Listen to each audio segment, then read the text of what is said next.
Amerika Syarikat dan Iran hampir mencapai satu perjanjian yang boleh menamatkan perang dan membuka rundingan nuklear yang lebih tegas terhadap Tehran. Pada hari Rabu, 6 Mei 2026, tekanan meningkat kerana Rumah Putih percaya mereka hampir mencapai satu memorandum satu muka surat dengan 14 perkara.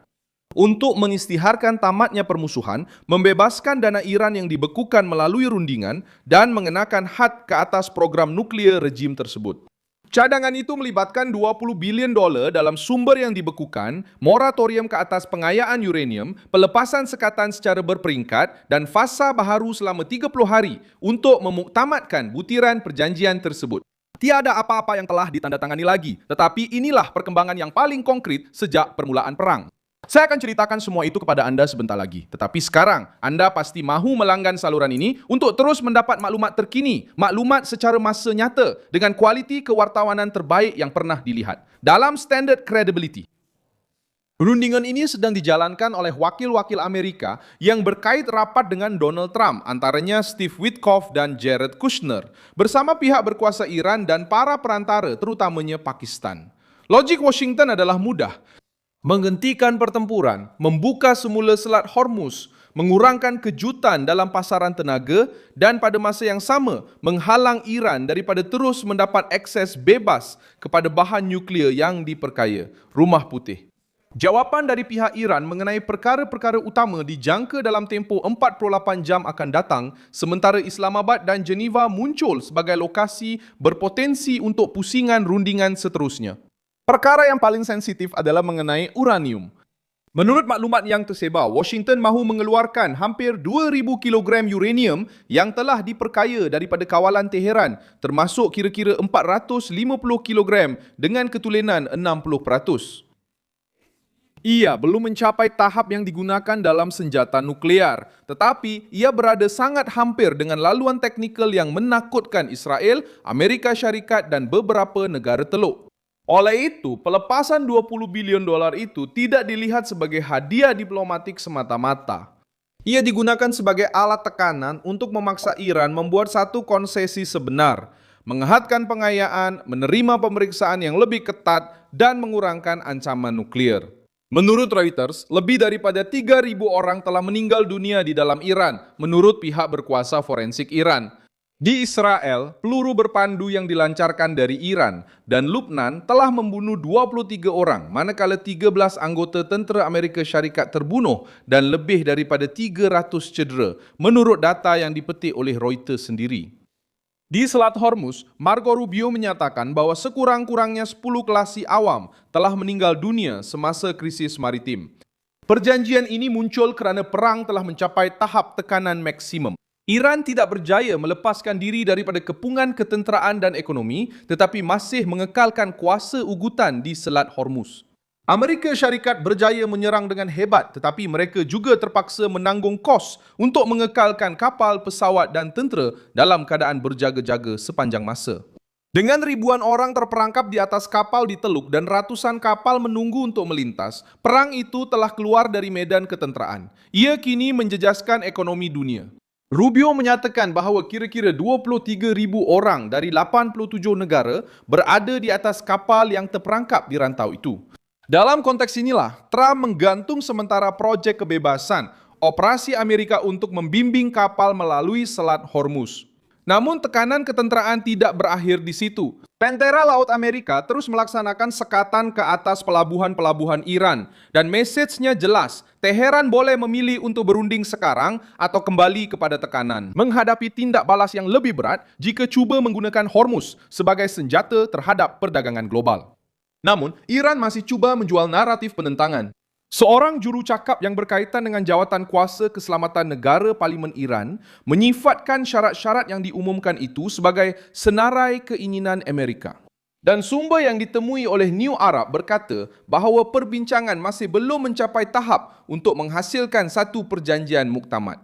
Perincian ini menunjukkan bahawa Tehran cuba membeli masa, menguji had dan mengelakkan daripada kelihatan tewas di hadapan rakyatnya sendiri.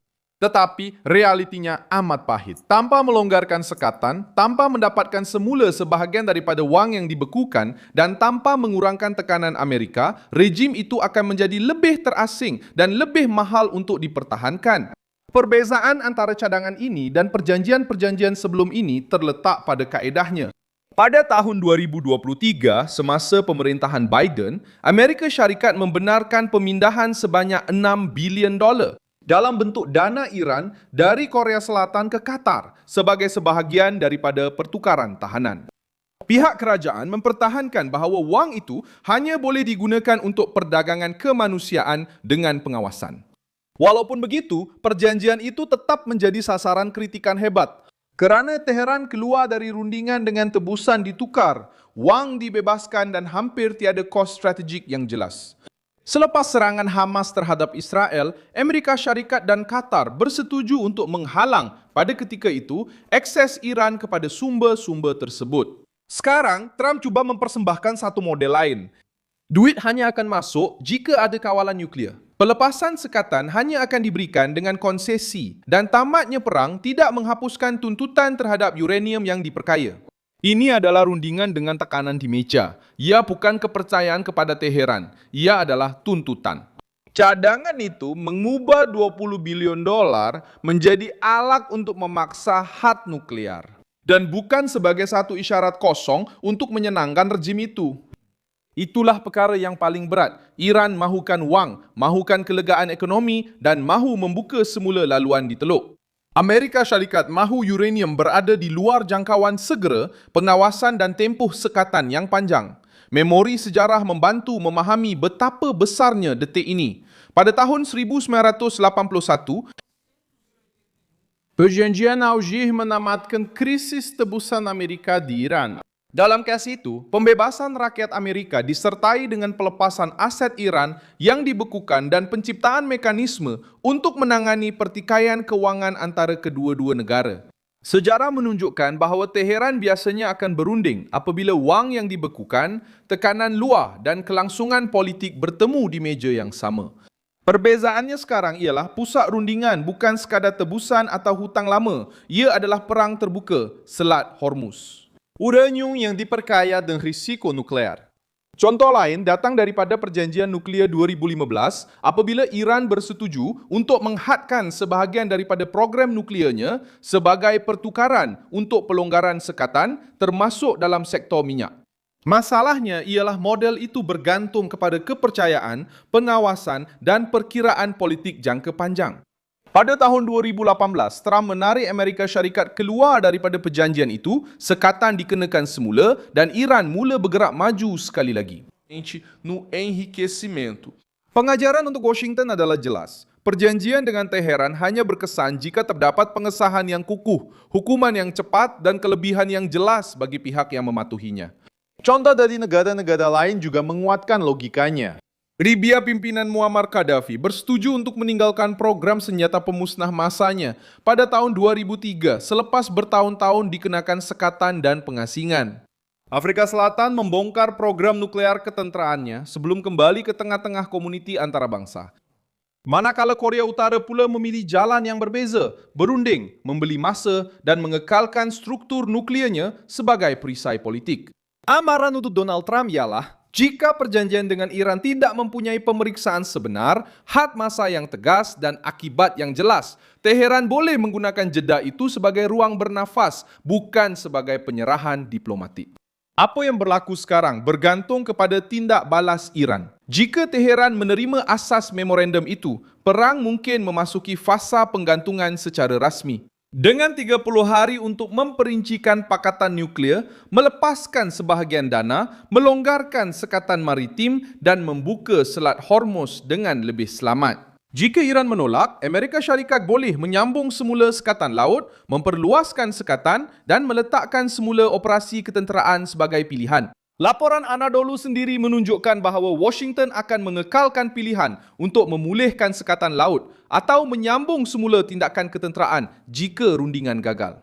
Bagi Trump, perjanjian itu adalah satu percubaan untuk keluar dari peperangan tanpa memberikan kemenangan kepada rejim Iran. Bagi Iran, ia adalah peluang untuk bernafas dari segi ekonomi tanpa mengakui kekalahan sepenuhnya. Bagi dunia, ia adalah kemungkinan untuk mengurangkan ancaman terhadap minyak, perdagangan, dan pelayaran di Teluk. Tetapi kuncinya tetap sama. Wang yang dibekukan hanya akan mengubah krisis jika ia disertakan dengan had nuklir yang sebenar. Tanpa itu, 20 bilion dolar itu hanya akan menjadi bahan bakar untuk ketegangan yang seterusnya. Dengan pengawasan dan tekanan, ia boleh menjadi harga yang perlu dibayar untuk menamatkan perang yang telah menyebabkan kematian, kapal-kapal terhenti, dan Timur Tengah berada dalam keadaan berjaga-jaga maksimum. Saya Milson Alves, seorang pakar antarabangsa, dan tujuan saya adalah untuk memastikan anda sentiasa mendapat maklumat yang benar setiap hari. Pautan berita ada di dalam deskripsi video.